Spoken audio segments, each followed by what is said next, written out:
of Q&A with BA. It's our Halloween episode, and we're dressed up, and I'm not alone. I'm Robin. I'm Batman. Guys, I'm so excited. We're Batman and Robin. My feet hurt. I got Clint to dress up as Batman. She did. I can't believe it yet either. Just for you guys. You should feel super special. Man, this thing is like in my eyeball. Anyway, we are here to answer your questions. If you're new to our channel and you've never seen this before, this is Questions and Answers with Ballistic Advantage, aka Q&A with BA, and I'm Sarah, aka Robin, and this here is Clint, aka Batman. Hello. We are here to save your day. We have a friend in peril. I heard. We gotta help him.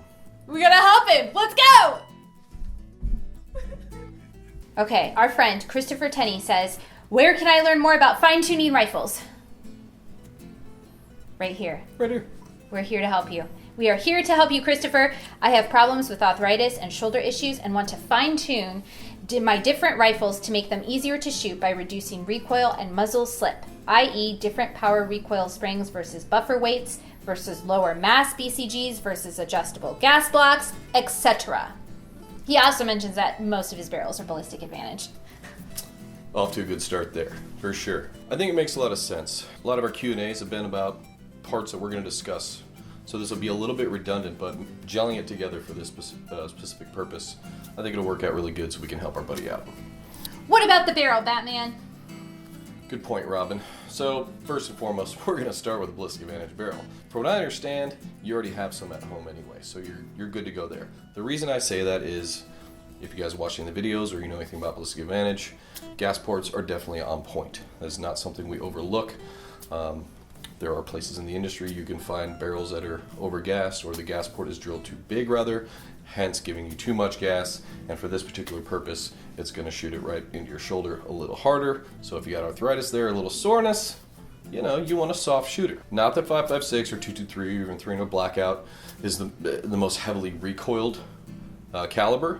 However, you can dial it in. I don't care who you are, you can make it a little softer. Okay, so we're going to try to help you out how to do that. Yes, Robin? Does he even need to worry about controlling gas at all, Batman? Well, he can. Okay, so there are some things that can come into play. Ammo type, is he going to shoot suppressed? Other parts he's going to put on it, i.e. all the stuff he mentioned, BCG, different buffer weights, different recoil, or buffer springs rather. So, yeah, I would go that extra mile and invest in a Superlative Arms low profile gas block. It's a bleed off system, but to achieve what he's trying to achieve, if he's out at that range, it's as simple as an Allen key turn to really dial it back so it's functioning properly, only using the amount of just enough gas that he needs for it to be reliable. VG6, Epsilon, or Gamma, we got them in different calibers. There's a couple other muzzle devices you can go with, but a muzzle brake of some type is what you're going to want to go with in terms of keeping the rifle flat and relieving some of that perceived felt recoil. That's basically where I would end it. You did mention buffer springs and buffers themselves. I'd keep it with a carbine buffer system, especially if you're just shooting, whether it's a 16-inch or shorter, 5.56, 223, or 300 blackout.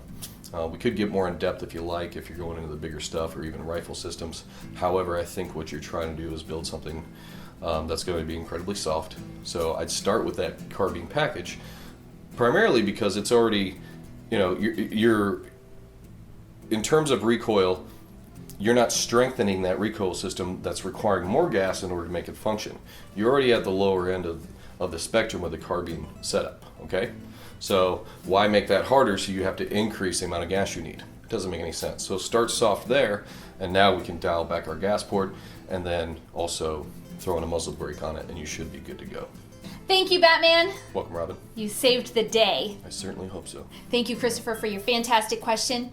We hope we answered it, and we hope we helped you. Guys, if you like this video, make sure to like it. Make sure to subscribe to our channel and hit that little bell icon so that you see every time we post a new video. We have new Q&A videos up every Thursday. Isn't that fantastic? Every Thursday. Every Thursday.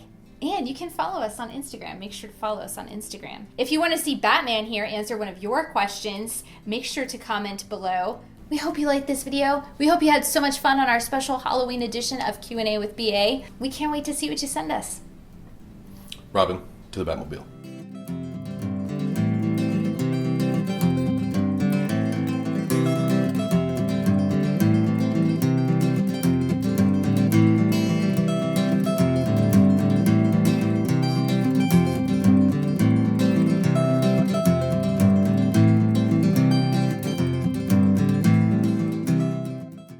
I'm Robin. I'm Batman. This is Batman! Yeah! We messed it up. Batman!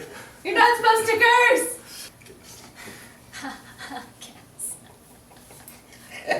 I can't control my gas. Thanks so much. I was gonna call you Carl.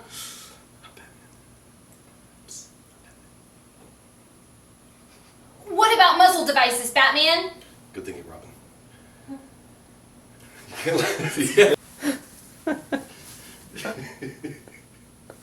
The face is so...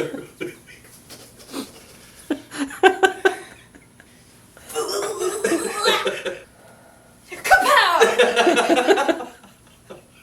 It's not funny, Batman. Sorry. Kapow! Oh, God. Pow! She's gonna hit me. Where is she? Where is she? Where is she? Holy BCGs, Batman! Holy 556, Batman!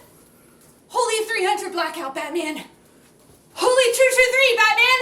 Holy 65 Creedmoor, Batman! Holy Charging Handle, Batman! Holy Hanson Barrels, Batman! To the Batmobile.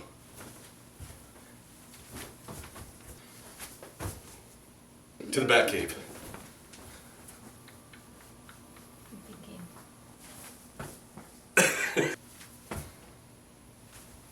I like how you can see your tattoos. Can you? You like turn around. It's You like, could you? it's like a medical robe. To the armory. That didn't work. Robin, to the armory.